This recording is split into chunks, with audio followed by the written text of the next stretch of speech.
Hello, this is Dr. Bhavika Sane, IVF consultant at Progenesis Fertility Center, Vashi. We are here to talk about the genetic testings in the IVF. It basically involves a pre-genetic testing that is called as a pre-gamete testing technique, which is used during the IVF to screen the embryos for genetic abnormalities, and that is before implantation. It involves the biopsying of the embryos and analyzing their genetic material to identify those with the highest chance of successful pregnancies and to reduce the risk of miscarriages as well as the genetic disorders. So, what is PGT?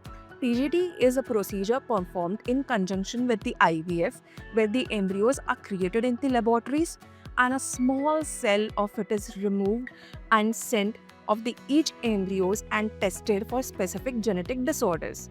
So there are types of PGT. Now what are types inclusive in the PGT? There is a PGT-A that is formerly known as PGS, pre-implantation genetic testing for aneuploidies. The screening of the chromosomal abnormalities such as abnormal number of chromosomes that are aneuploidies which can lead up to the miscarriages and the birth defects. The second one is PGTM, formerly known as PGD, which is known as pre-implantation genetic testing for a monogenic or a single gene defect. So it identifies the embryos with a specified single inherited gene defects like cystic fibrosis. The third type is known as PGT-SR. That is a pre-implantation genetic testing for a structural chromosomal abnormalities or a rearrangement. So there can be a translocation. How is PGT performed? The embryos have a biopsy, so then few cells are removed from the embryo visually, and that is in the stage of blastocyst, which is usually 5 to 6 days after the fertilization. The genetic analysis is done, the biopsy cells are sent to a specified laboratories for genetic testing. The results are reviewed. The results are actually reviewed by a genetic counselor as well as the IVF consultant, who will then discuss the findings with the couple. And then the embryo is transferred. The healthy embryo which is identified and the frozen embryo transfer is performed. Now, when is the PGT recommended?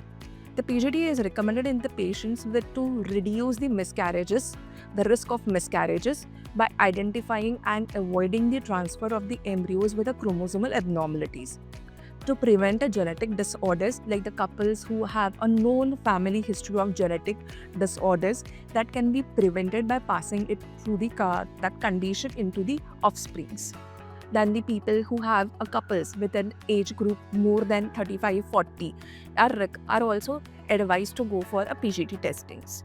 PGT testings will increase the IVF success rate because the euploid embryos have a better implantation. Now, let's talk about the role of preventing the transmission of the hereditary disorders by testing the embryos and selecting only those without the identified genetic disorders for implantation. PGT helps the couples with a known family history of a genetic disorders and preventing it to passing through their children's.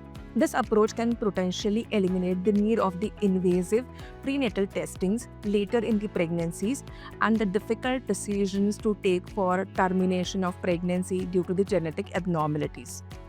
There are advances and the future directions towards the PGT. The PGT is constantly evolving and there are newer techniques and the broader applications are performed like HLA typing. So I would specifically recommend the PGT testing as it improves the IVF outcomes. The PGT can increase the chances of pregnancy by selecting the healthiest and the euploid embryos before they transfer and help in the reducing the risk of miscarriages and implantation. It can also reduce the number of unsuccessful IVF cycles for the couples. Thank you.